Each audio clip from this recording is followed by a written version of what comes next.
அடுத்தது பிறரை பற்றி நாம் பேசக்கூடிய புறம், குறை, அவதூறுகள். இது நமக்கு நிறையவே நம்ம என்ன செய்திருக்கிறோம், கேட்டிருக்கிறோம், தெரிந்திருக்கிறோம். இதிலே மிக முக்கியமானது அல்லாஹு தாலா வைலுல்லி குல்லி ஹுமஸத்தில் லுமஸான்னு சொல்றான். அல்லாஹு தாலா இந்த விஷயம் இந்த புறத்தை பற்றி பேசுகிற நேரத்தில் மிக தெளிவாக பேசிய ஒரு சூரா இது. மற்றவைகள் ஹதீஸ்களில் வந்தாலும் வைலுல்லி குல்லி ஹுமஸா லுமஸா என்கின்ற இந்த சிஃபத்திலேயே நரகத்தையும் அல்லாஹு தாலா அதில் சொல்கிறான், ஹுத்தமா என்று சொல்லி. இந்த அடிப்படையில் அரபிலே பயன்படுத்தப்பட்டால், இந்த லுமஸா ஹுமஸா ஹுத்தமா என்கின்ற அடிப்படையில் பயன்படுத்தப்படுமாக இருந்தால் அது மிகவும் அதிகமான என்ற கருத்தில் தான் என்ன செய்யும், பயன்படுத்தப்படும். அன்புள்ள சகோதரர்களே, இந்த அடிப்படையில் பார்த்தீங்கன்னு சொன்னால் ஹுமஸா அதாவது அடிக்கடி பிறரை அதாவது புறம் பேசி கோல் சொல்லி குறை சொல்லி திரியக்கூடியவர்களுக்கு கேடுதான் என்று அல்லாஹு தாலா சொல்கிறார். சில தஃப்சீர் ஆசிரியர்கள் இந்த வயல் அப்படி என்பது அவர்களுக்கே உள்ள பிரத்யேகமான நரகம் என்று சொல்லி என்ன செய்கிறார்கள், சொல்கிறார்கள். அன்புள்ள சகோதரர்களே, இப்போ வைலுல்லி குல்லி ஹுமஸத்தில் லுமஸா, புறம்பேசி கோல் சொல்லி இந்த மாதிரி குறை சொல்லி தெரியக்கூடியவர்களுக்கு கேடுதான் அப்படின்னு அல்லாஹு தாலா சொல்லுகிறான் என்றால், ஒரு ஈமான் உள்ளவன் அதில் எவ்வளவு கவனமாக இருக்க வேண்டும். தனது டோட்டல் நல்ல அமல்களையும் அடுத்தவனுக்கு கொடுக்கக்கூடிய வேலை அது.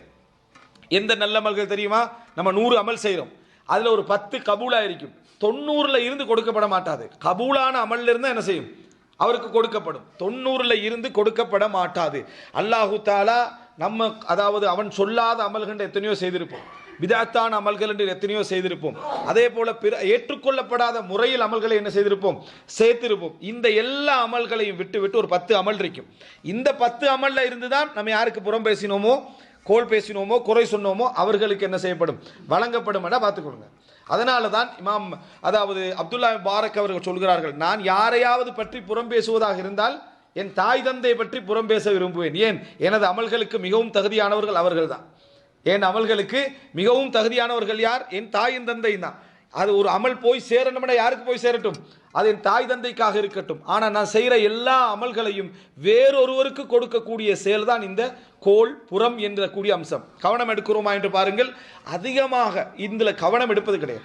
கவனம் எடுக்காமல் இருப்பது மாத்திரமல்ல, தௌபாவும் குறைவு. அதில் நமக்கு அப்படி செய்து விட்டோமே என்பதற்காக மனிதன் அடிக்கடி கலக்கக்கூடிய ஒரு அம்சமாக இருப்பதனால் அதில் நம்ம செய்து விட்டோமே என்பதற்காக அதை நினைத்து நம்ம தௌபா செய்கிறோமான்னு பாருங்கள், தௌபாவும் குறைவு. அதில் நம்ம தௌபா செய்வதும் குறைவு. யாரெல்லாம் இப்படி பேசிவிட்டேன், எனது அமல்களை அழித்து விடாதே என்று மன்னிப்பு கேட்பதும் குறைவாக இருக்கு. மீறி வரலாம், பேச்சு வரலாம். வந்துவிட்ட பிறகு நான் இந்த மாதிரி பிறரை பற்றி பேசிவிட்டேன் என்று உணர்ந்து கவலைப்பட்டு வேதனைப்பட்டு அல்லாவின் பக்கம் தௌபா செய்கின்றவர்கள் மிக மிக என்ன குறைவாக இருப்பதை நம்ம என்ன செய்கிறோம், பார்க்கிறோம். அப்போ எனவே அன்புள்ள சகோதரர்களே, இதில் நம்ம மிக முக்கியமான ஒரு கவனத்தை இதிலே நாம் செலுத்த வேண்டும். இது நமது மறுமை நாளுடைய அமல்கள் எல்லாவற்றையும் அழித்துவிடும். அமல்களை அழிக்கக்கூடிய செயல்கள் என்று நிறைய இருக்கிறது.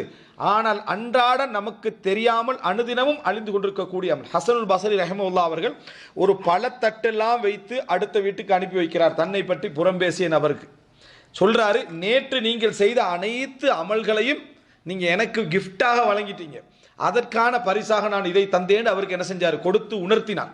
அவருக்கு கொடுத்து உணர்த்தினார் என்ற செய்தியை நம்ம பார்க்கிறோம். அன்புள்ள சகோதரர்களே, எனவே இந்த பகுதி நம்ம மனிதனுடைய வாழ்க்கையில் இது கலப்பின் காரணமாக ஏற்படுகிற சில அறிஞர்கள், அல்லாஹு தாலா எனக்கு ஜும்மாவையும் 5 நேர தொழுகையும் கடமையாக்கி இல்லாது விட்டால் நான் மக்களோடு கலந்தே இருக்க மாட்டேன் என்று சொல்லியிருக்கக்கூடிய அறிஞர்கள் நம்ம என்ன செய்கிறோம், பார்க்கிறோம்.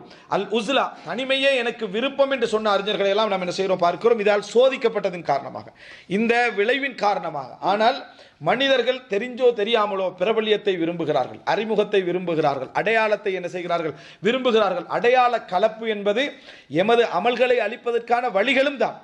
அது வெறுமனே நன்மைக்கான வழியும் அல்ல, அது அடையாளத்தை அளிப்பதற்கான வழியும் தான் என்பதை நாம் என்ன செய்ய வேண்டும், புரிந்து கொள்ள வேண்டும்.